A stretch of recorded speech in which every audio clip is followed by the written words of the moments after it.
ఏదైనా వేడి వేడిగా తింటేనే బావుంటది కదా తమ్ముడు. లైక్ చేయండి, కామెంట్ చేయండి. ఇట్లా ఉండకండి. సపోర్ట్ చేయండి అంటున్నాడు రాజు తమ్ముడు. Please all of you supporting message comment చేయండి ఏదో ఒకటి. లైక్ అంటున్నాడు రాజు తమ్ముడు. పాపం రాజు తమ్ముడు, అంజలి చేసే మేలు నాకు ఎవ్వరు చేయలేదబ్బా.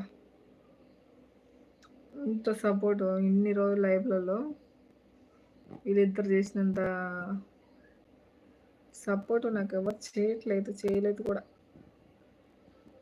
చాలా కష్టపడుతున్నారు నా కోసం. నేను మాత్రం వెళ్ళలేక ఇవి తాబేలులాగా వెళ్తున్నాయి మెల్లమెల్లగా. అందరూ కుందేలులాగా పరిగెడుతున్నారు. నేనేమో తాబేలులాగా మెల్లగా పోవాలో అంత పోవాలో మెల్లగా పోతున్నా. అంజలి గారు డుమ్మ కొట్టారు ఇవాళ. అంజలి బయటికి వెళ్ళింది ఎక్కడికో, లేదు ఇంట్లో ఉంటే వచ్చేదే. ఫోన్ మా చెల్లెల దగ్గర ఉంది. మా చెల్లెలు వచ్చేది కానీ ఆ అమ్మాయికి ఏం పెట్టాలో కామెంట్స్ పెద్దగా తెలియదు, అందుకే రాలే.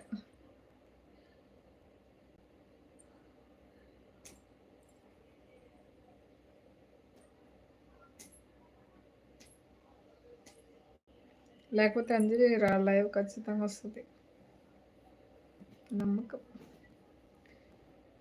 నమ్మకం నమ్మకం నమ్మకం. ఎవరి జీవితం, ఎవరి లైఫ్ ఏ రోజు ఎటు మలుపు తిరుగుతుంది ఎవరికి తెలియదు తమ్ముడు. ఏది శాశ్వతం కాదు ఈ భూమి మీద. మనుషులు మనమే శాశ్వతం కాదు, మిగతావి ఏం శాశ్వతం. అంతే, ఏదో ఒక రోజు అందరం పోవాల్సిన వాళ్ళ మేలే.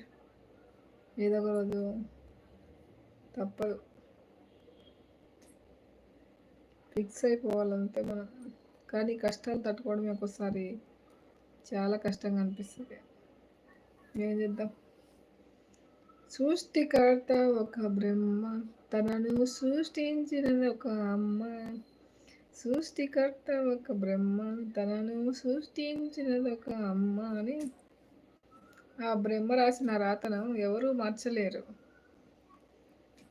బ్రహ్మదేవుడు వాళ్ళ కూతురికే ఏదో పేరుందాం పేరు, అందరు రాత వెనక్కు పెట్టి రాస్తాడంట. ఇట్లా వెనక్కి చేతులు పెట్టి అందరు రాత రాస్తాడంట.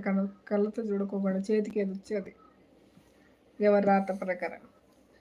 ఏం చేసినాడంటే బ్రహ్మదేవుడు తన కూతురు రాత నేను బాగా రాసుకోవాలి నా కూతురు కానీ బొందు పక్క పెట్టుకొని రాస్తే ఎంత రాసినా కూడా ఆమెకు ముండరాతే ఉందంట. ఏంది ఎలా రాసినా ఎట్లే వస్తుంది అని ఎంత చేసినా కూడా అది రాతలో ఎట్లా రాసింటే అట్లే. ఆయన కూడా కావాలని ఏది రాయడు, ఎవరు రాత వాళ్ళ ప్రకారం వాళ్ళది ఇంకా అట్లా పోతూ ఉంటుంది. ఆయన చేయద్ద ఏమంటే రాసినాడు అని అంతే. ఆ పెన్ను పెడితే అదే అట్ట ఏది అనిపించి అది రాసిస్తుంటాడు అనమాట.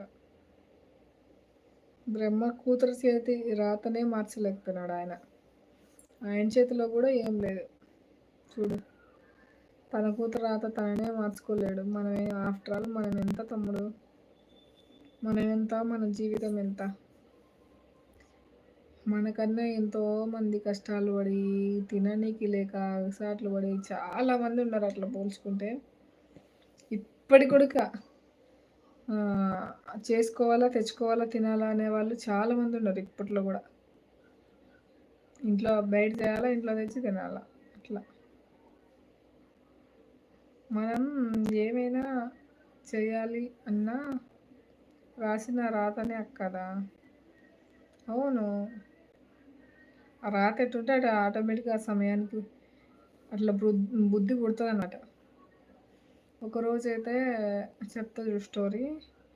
ఊరికి వెళ్ళాము, అప్పుడు లాక్డౌన్ అనుకుంటా. లాక్డౌన్ అని చెప్పి ఈడొద్దని చెప్పి ఊరికి వెళ్ళిపోయాము ఫ్యామిలీ మొత్తం. మా అత్త ఎలాగో ఊర్లోనే కదా. ఇంకా అప్పుడు మధ్యాహ్నం పూట ఎండాకాలము మరి హాలిడేస్. అప్పుడు లాక్డౌన్ అయ్యి స్కూల్ కూడా లేవులే అప్పుడు. 3-4 నెలలు 8 నెలలు హాలిడేస్ ఇచ్చినారు చూడు, 6 నెలల్లో స్కూళ్ళు కూడా లేవు. ఆ టైంలో మేము ఊరు వెళ్ళాం కదా. ఒకరోజు స్టడన్గా మామూలుగా అయితే మా ఆయన బార కట్టడానికి